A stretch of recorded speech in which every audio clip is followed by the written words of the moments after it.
This is Rome, 100 AD. Picture this. 1 out of every 3 people you see in this city is a slave. It is the engine that runs the empire. They aren't just in the fields. They are the doctors, the teachers, the accountants, and the laborers who built the very Colosseum you see in the distance. But for you, the machine has finally broken. You've decided to do the most dangerous thing a human being can do in the ancient world. You've run.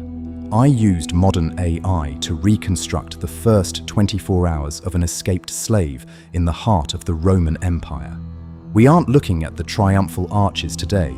We are looking at the back alleys, the slave collars, and the professional manhunters. This is 24 hours of life as a fugitivus.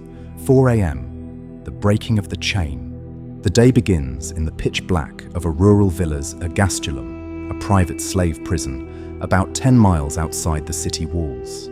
You wake up not to a bell, but to the cold weight of the compedes, the heavy iron shackles on your ankles. The air smells of damp straw and unwashed bodies. You've spent months picking at a weak link in the chain with a piece of stolen iron. This is the meat of the engineering. Roman iron was brittle. If you hit it at the right temperature or the right angle, it snaps. You muffle the sound with a rag, give it one final desperate twist, and the link gives way.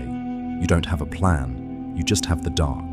You slip through a ventilation slit in the stone wall and drop into the mud. You are now a walking death sentence. 7 a.m., the Appian Way. By dawn, you are approaching the city. You're moving through the city of the dead, the miles of massive stone tombs that line the Appian Way leading into Rome. This is the perfect place to hide, but it's a psychological gauntlet. You are walking past the monuments of the people who owned you. You are wearing a tunica of coarse, undyed wool. But the real problem is around your neck, the collarium. This is a permanent bronze collar that many masters forced their troublesome slaves to wear. It has a tag that says, Fugi, tenemi, cum revocavaris me, dien zonino, accipis solidum. I have run away, hold me. When you return me to my master, you will receive a gold coin. You can't get it off. You have to wrap a filthy rag around your neck, pretending you have a throat infection just to hide the bronze glint. 10 a.m. The gates and the stigma. You reach the Porta Capena, one of the main gates into Rome. The crowd here is your only hope. In a city of 1 million people, anonymity is your only shield. But the guards are looking for one thing, the stigma. If you were a repeat runaway, your master would have branded your forehead with the letters F-U-G for fugitivus. You don't have the brand, but you have the slave's gait, the bowed head, the calloused hands, the way you flinch when a man in a toga walks past.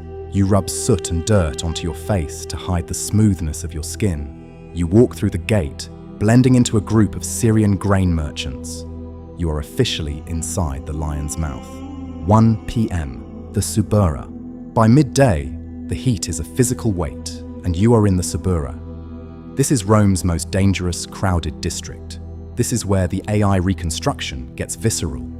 It's a maze of multi-story insulae, apartments, that look like they're about to collapse. The air is a thick soup of wood smoke, rotting fish, and open sewers. But for you, this is paradise. In the Subura, nobody asks for your papers. You find a thermopolium, a fast food counter, and spend your only stolen coins on a bowl of lukewarm lentil stew. As you eat, you see them, the fugitivari. These are professional slave catchers. They are the bounty hunters of the ancient world. They are looking at every man's neck, every man's forehead. You sink deeper into the shadows of the stone archway, your heart hammering against your ribs. 4 p.m., the search for sanctuary. You head toward the Tiber River. You are looking for a station, but in 100 AD, there is no organized railroad. You are looking for a temple. Some temples, like the Temple of Diana on the Aventine, were traditional places of sanctuary for slaves. But the law is tricky. The priests might take you in, but they are legally bound to notify the authorities. You walk past the massive granaries, the Horea, watching slaves unload grain from Egypt. You see the vicarious, a slave who owns other slaves. It's a system designed to make you distrust everyone.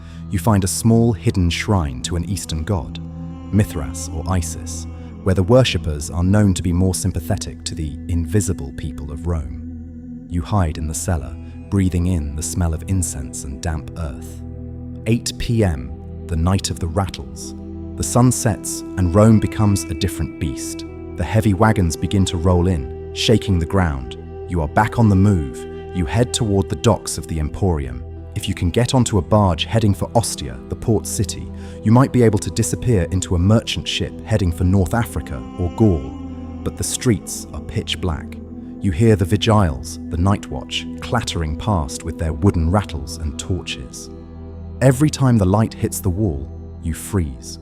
You are a ghost in your own city. You find a stack of empty amphorae, clay jars, near the river and crawl inside one. It smells of sour wine, but it's a shell. It's the first time you've been safe in 16 hours. Midnight, the invisible victory. As the clock hits midnight, you are shivering by the river.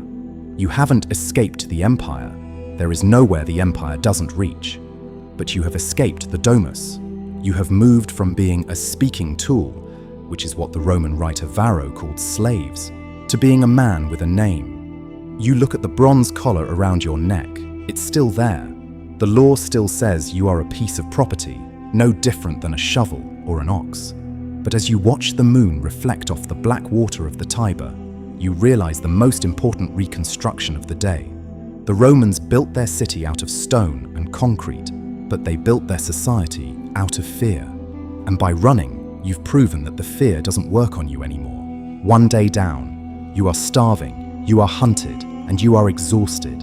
But for the first time in your life, the stars above the Aventine Hill don't belong to your master. They belong to you.